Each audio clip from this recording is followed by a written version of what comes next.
it'd be really great. Thank you very much for joining us. I've been around. I've been listening to it. I've been around and listening to you. So I will just make a few comments based on the my experience of writing the paper that you all included in your collection. I won't take too long. How many minutes shall I have? How many minutes do you give me? 5 minutes. 5 minutes? 5 minutes? Yeah, that's good. That's good. Excellent.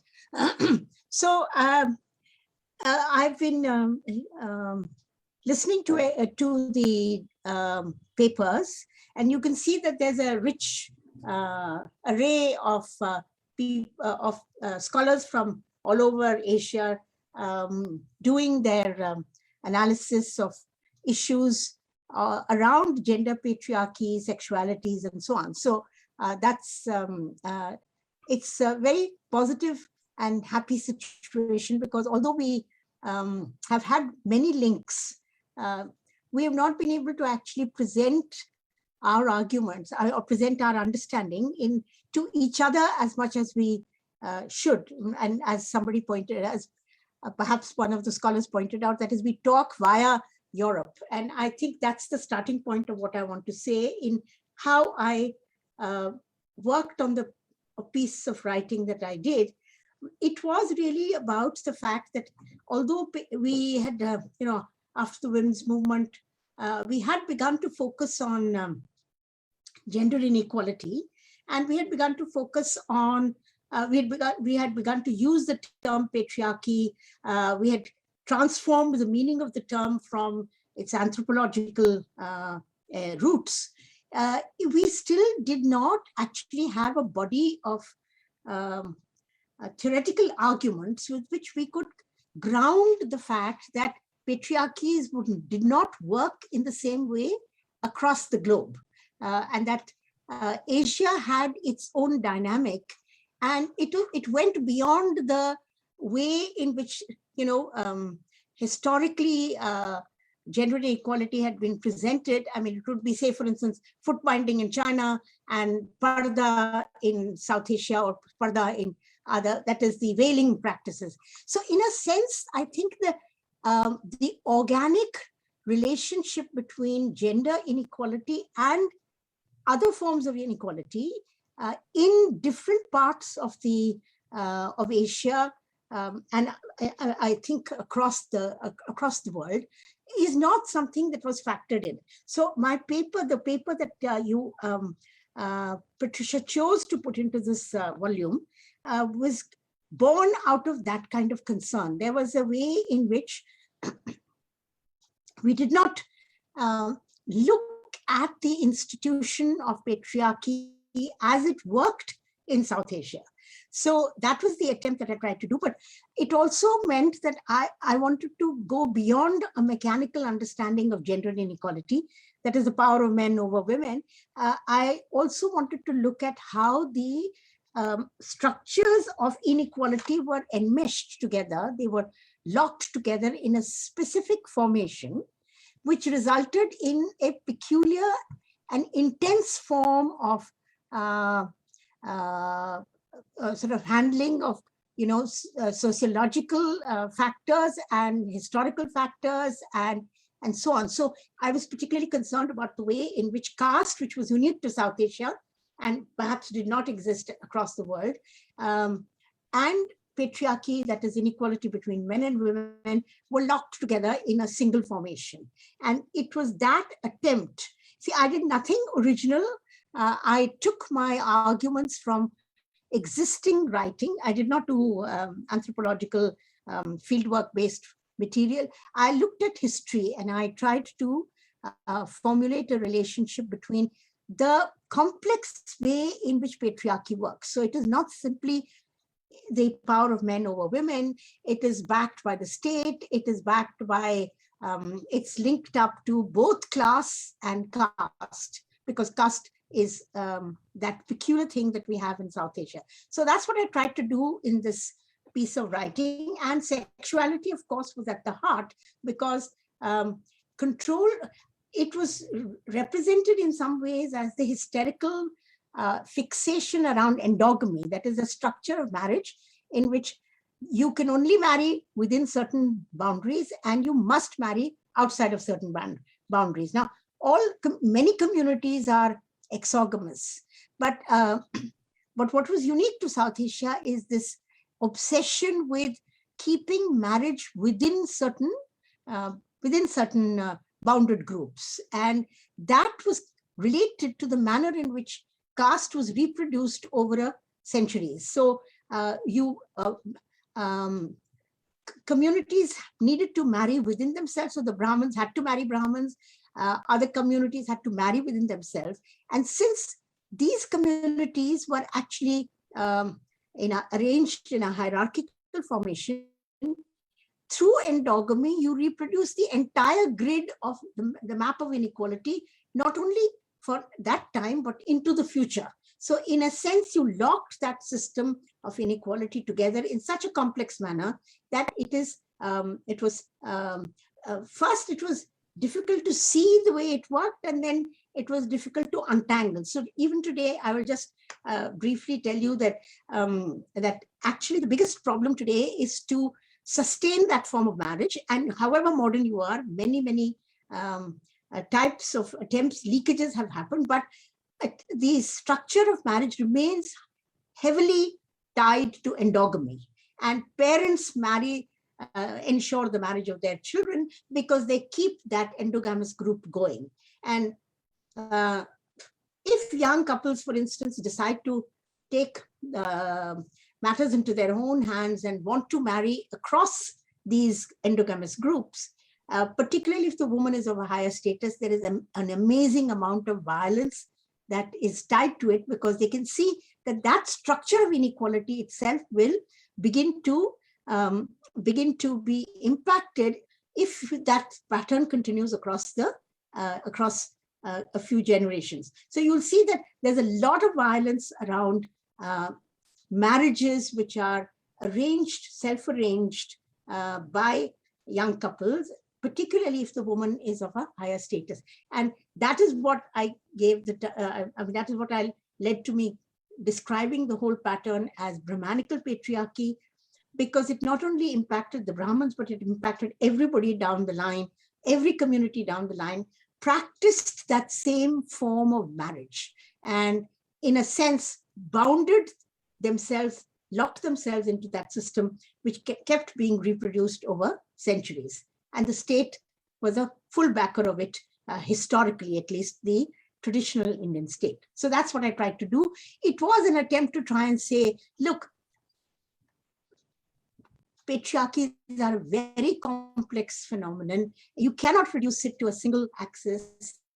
And it's not about who opens the door, what kind of chivalrous codes you have. Essentially, the power of men over women, and the control over sexuality is a critical factor, but it is also culturally and regionally articulated in very, very different and complex ways. So that was the attempt at writing that paper. So that's what I have to say. Yeah, thank you very much, Professor Chakravarti. I really admire your contribution to the understanding of Indian patriarchy. I was quite convinced by your chapter, and I tried to find a comparable one about East Asian patriarchy, but I couldn't. So maybe such kind of work has to be done about other part of the world. But at the same time, I think the structures, the structures of the patriarchy in India is particularly strong and clear. That might be the reason of the persistence of patriarchy in Southeast Asia. I have more comments to share with you, but because the end of the session is approaching, may I ask the authors of the chapters who are present here to show your face at least.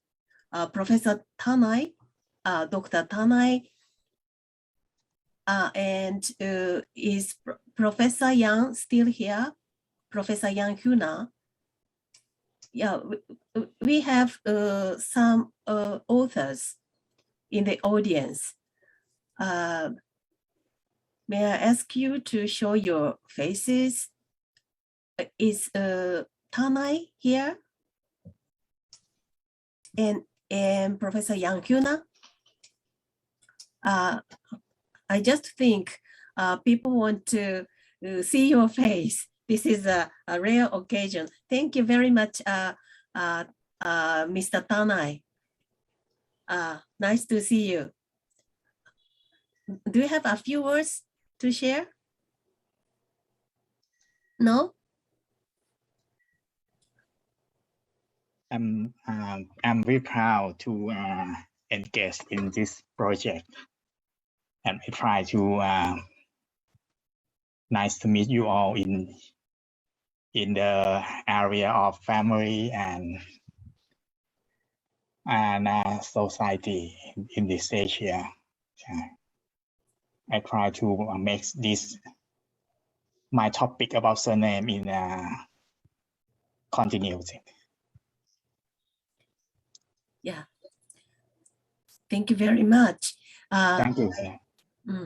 Yeah, I really learned a lot from his chapter on the invention of surnames, patrilineal surnames in bilateral Thailand.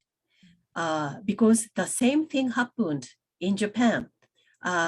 We are in bilateral societies, but modernity, not old modernization, not old civilization, but modernity brought us the patrilineality, pseudo-patrilineality. So I think this is an important topic to be investigated in the near future.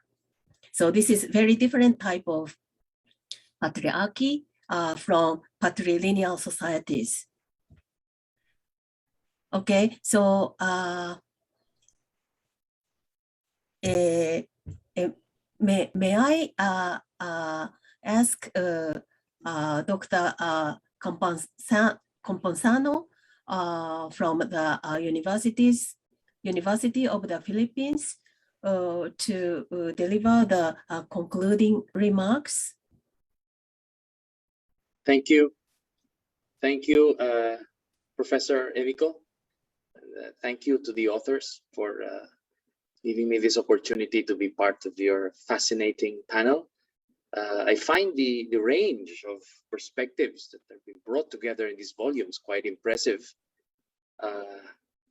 But you know, the range can also be a bit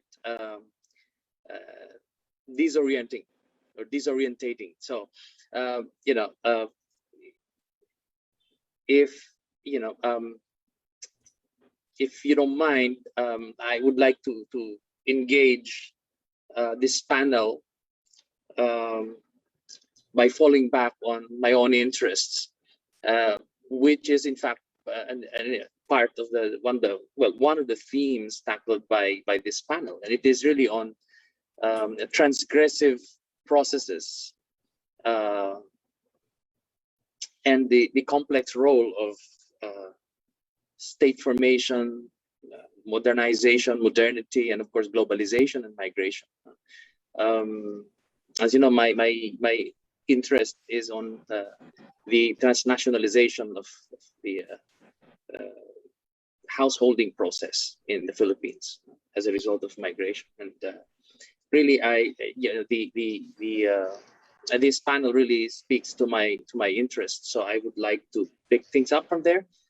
You know, really one of the things that need to be done, I think, and this is why I find this panel quite fascinating, is that there is a need for the theoretical sweep of Western sociology or sociological theorizing, I think, to be to be nuanced by more grounded theorizing, and of course to be interrogated by more emic views from the different communities in Asia and of course Southeast Asia and East Asia.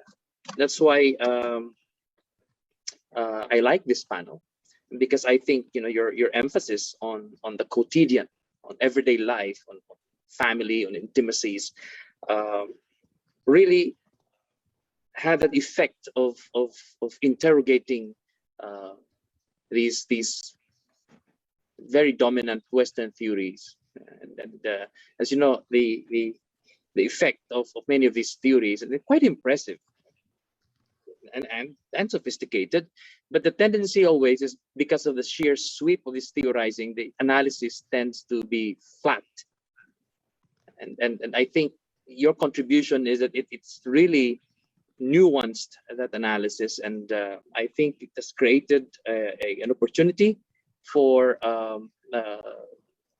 Asian academics to participate in knowledge production. So thank you for that, and I feel that you've created, really, you've paved the way for these kinds of movements to happen. So this collaboration is really quite important. So again, thank you for bringing together these different perspectives, and on that hopeful note, I bring this panel to a close. So thank you very much, everyone.